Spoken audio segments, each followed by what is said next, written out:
Hello children. आज हमारा topic है डेसिमल। डेसिमल जो है वो हम देखेंगे कितने टाइप्स के होते हैं। जैसे 3 टाइप्स के होते हैं। इसमें क्या होता है, एक होता है टर्मिनेटिंग डेसिमल, दूसरा non terminating but repeating, and third one is non terminating non repeating. अब ये वर्ड्स तो आपको बहुत बड़े बड़े लग रहे हैं बट बहुत इजी है। जैसे टर्मिनेटिंग डेसिमल हम किसे कहेंगे, जब कोई फ्रैक्शन हम उसको कन्वर्ट करते हैं डेसिमल में, तो वो टर्मिनेटिंग के नाम से ही पता चल रहा है कि स्टॉप, मतलब एक कहीं जगह जाके रुक जाता है। सपोज एग्जांपल ले 1/2 का। तो हमने अगर 1 को 2 से डिवाइड किया तो हमारा आंसर आ जाएगा 0.5। एक हमें पर्टिकुलर आंसर मिल गया, इसके आगे नहीं आंसर बढ़ रहा है। तो ये वाले ऐसे जो फ्रैक्शंस हैं जिनको हम कन्वर्ट करते हैं तो ऐसे वाले कहलाए जाते हैं टर्मिनेटिंग डेसिमल। अब अगर हम जैसे फॉर एग्जांपल ले 1/4 का, तो इसका भी आंसर आएगा 0.25, एक पर्टिकुलर जाके रुक गया। 1/5 इट इज ऑल्सो 0.2, पर्टिकुलर जगह जाके रुक गया। 1/10 0.1, तो ये भी एक पर्टिकुलर जगह जाके रुक गया। हमारा एक आंसर, एक डेफिनेट आंसर मिल गया। ठीक है। अब इसी जगह एक आता है नॉन टर्मिनेटिंग। अब नॉन टर्मिनेटिंग क्या कहते हैं, किसको कहते हैं? नॉन टर्मिनेटिंग माने नहीं रुकने वाला, है ना। नॉन टर्मिनेटिंग बट रिपीटिंग, अब रिपीट भी हो रहा है। तो ऐसे वाले कौन से डेसिमल्स होते हैं? जैसे कोई फ्रैक्शन है 1/3, हमने इसको डिवाइड किया तो हमारा आंसर आने लगा 0.3333। अब ये जो है 3333 बार बार रिपीट हो रहा है, तो इसी को हम कह रहे हैं रिपीटिंग। नॉन टर्मिनेटिंग माने कहीं स्टॉप हो ही नहीं रहा है, कि पर्टिकुलर जगह पर रुक ही नहीं रहा है। तो ऐसे वाले जो फ्रैक्शंस है इनको हम कहेंगे नॉन टर्मिनेटिंग।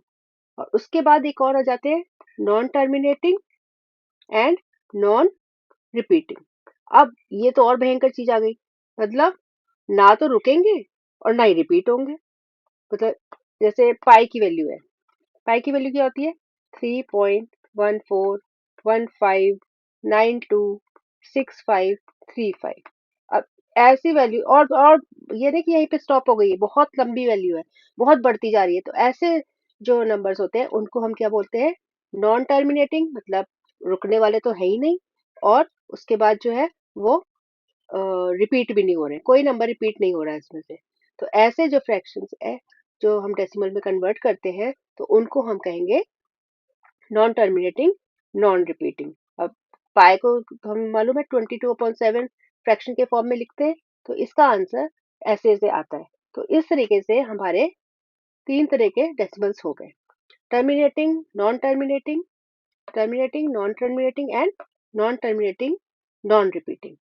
अब आपको मैं एक ट्रिक बताती हूँ जिससे आप आसानी से पहचान जाएंगे कि टर्मिनेटिंग और नॉन टर्मिनेटिंग। अब नॉन टर्मिनेटिंग नॉन रिपीटिंग ये वाले तो आपको पता ही चल जाएंगे, इसमें तो कुछ कोई खास बात है नहीं कि तो रिपीट नहीं हो रहे हैं और टर्मिनेट भी नहीं, खत्म भी नहीं हो रहे हैं। तो ऐसे वाले तो हो जाते हैं। पर अगर हमें ये डिफरेंस देखना है कि टर्मिनेटिंग और नॉन टर्मिनेटिंग में बट रिपीटिंग में कैसे हमें पहचान देखते ही हम पहचान जाए, तो आपको मैं एक ट्रिक बताती हूँ। तो आप देखते ही पहचान जाएंगे कि कैसे होता है। देखिए, ट्रिक है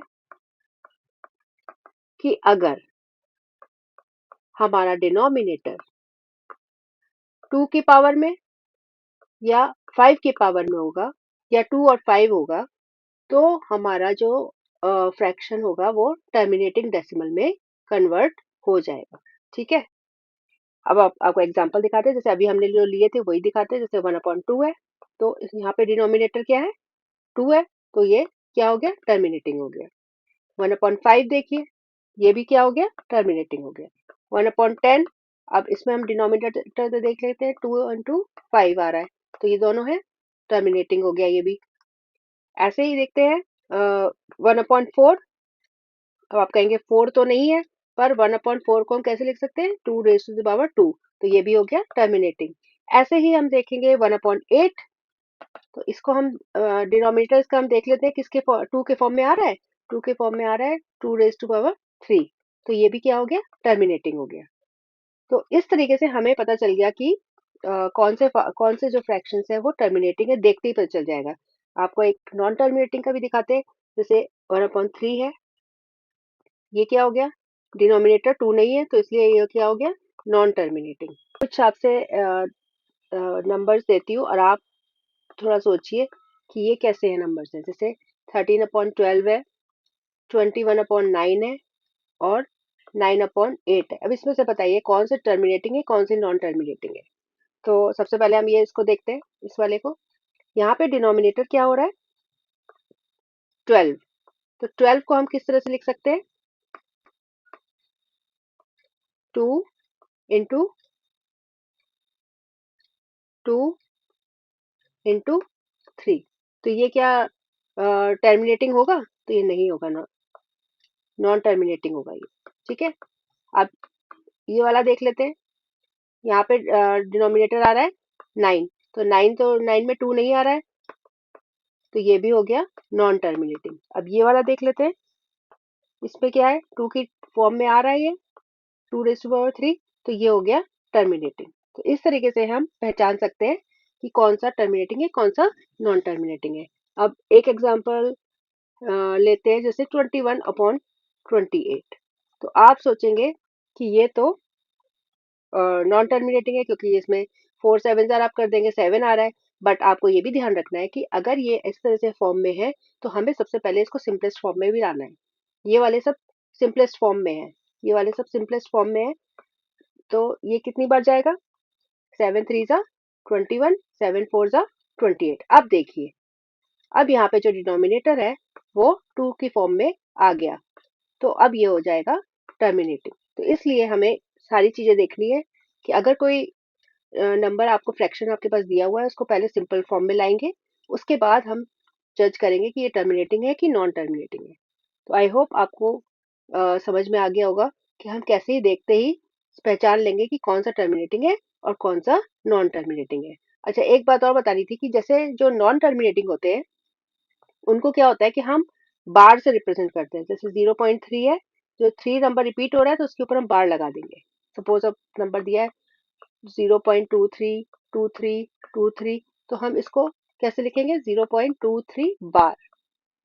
अब इतना आप आज समझिए, उसके बाद मैं आपको बताऊंगी कि इस तरह के डेसिमल्स को हम फ्रैक्शन में कैसे चेंज करेंगे। होप आपको आज का अच्छा लगा होगा क्लास। Thank you.